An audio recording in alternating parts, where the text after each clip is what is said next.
Let's be real. When was the last time you asked a man in your life how he's really doing? And not that quick, oh, I'm good. But like honestly, like how is he really doing? And I mean the truth behind the silence. Because here's the hard reality. Our men are carrying battles in silence every single day. And too often we don't check in until it's already late.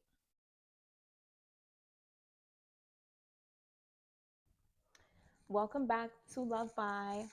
I'm Adria, your host, and here's a space where we keep it raw, unfiltered, and real about life, love, and everything in between. Today, we're diving into a conversation that doesn't happen nearly enough, I would say, and that's men's mental health. We celebrate their strength, we depend on them, we tell them to man up. I definitely don't say that. To keep pushing, to provide, to protect. We have all these expectations of men. But what happens when their strength runs out?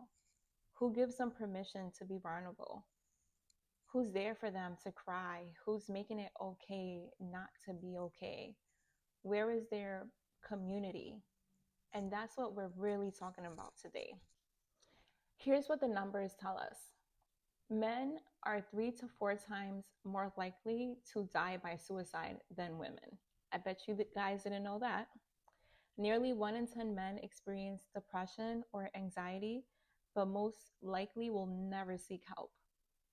And for Black men and men of color, stigma, cultural pressure, and lack of access to care to make the struggle even heavier. So the silence is real.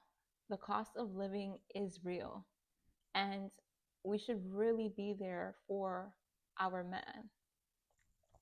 So think about the men in your life, your partner, the one who carries the weight of the world on his shoulder, your father who maybe you've never seen cry, your brother who jokes about everything, like everything's okay, your son growing up in a world that still tells emotions equal weakness, where a boy can't cry, a boy needs to man up. What does that even mean, man up? Suppress your emotions? That's what that means? Even your coworkers, the ones who say, I'm good. What does I'm good mean? I've never understood what I'm good. I'm good. I'm good, and they're battling the world by themselves. Well, you know, there's a storm behind their eyes. That's what my interpretation of I'm good means. Now, I want you guys to ask yourself, when was the last time you really checked in on them? Yeah, again, I'll wait. And the truth is, society has built this box for men: providers, protectors, strong, stoic. And if they step outside the box, they risk being judged. And when I say step outside of the box, I mean it as if they're actually emotional, if they're actually having some sort of emotional awareness, if they actually want to feel their feelings, then they risk being judged, shamed, and or rejected within their own community, within their partner, within in their family. So what do? They bury it, they suppress it, they drown themselves in work, distractions, and silence. But pain doesn't disappear just because you hide it. It builds, it festers. And too often it takes our men away from us before we even realize. So, what can we do? What can we actually do for the men in our lives? Step one is ask twice. The first I'm good is automatic, right? So, this is something that has been ingrained in a man's mind to just automatically always say, I'm good. The second time, that's where the truth might slip through.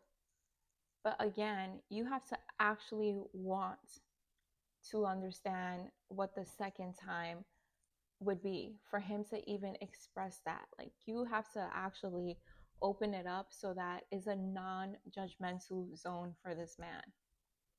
Number 2 is listen without fixing. Men don't always need solutions. They need to feel heard without judgment. And I must say that sometimes I've learned that as a woman, I just would want to fix it. I want to be there for my man. I want to fix it. But not all of the time, that's what they're seeking. They're not seeking that. They just want to talk. Number 3, create safe spaces.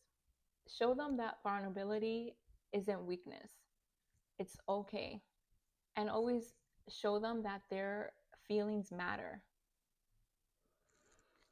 Number 4 is encourage healthy outlets, such as therapy, journaling, picking up new hobbies, a quick text or call to their friends, their family. It's important to not create a space where a man feels isolated. Like it has to be all about you, whoever this person is.